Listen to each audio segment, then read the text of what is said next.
জুবাইরা জারিন খান, ওই যে মায়ের ডাকছে। ও জুবাইরা জারিন খান শ্রাবণী কি করেন?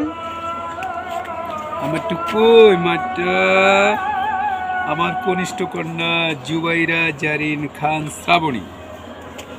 আমার জুবাইরা জারিন খান শ্রাবণী এই মুহূর্তে আমরা এটাই আমাদের লাইফ। হে যে আমার মাটা উঠতে চায়, আমার মাটা উঠতে চায়। ওরে বাবা ওরে খড়াইতে চায়, দাঁড়াইতে চায়, দাঁড়াইতে চায়, দাঁড়াইতে চায়, এখনো দাঁড়াইতে পারে না, দাঁড়াইতে চায়। আম্মা কই?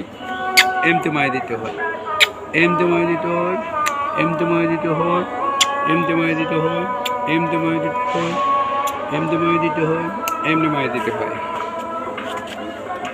ও যে আম্মু, আম্মু এই যে মামুনি, এই যে হাতটা খালি ভিতরে রাখো। জুবাইরা জারিন খান শ্রাবণী, আমি ড্রেসটা বড় বড় হেলেছি, এটা ও আমি বানাই দিয়েছি, জুবাইরা জারিন খান শ্রাবণী। এটা সেলাইটা আমি করেছি।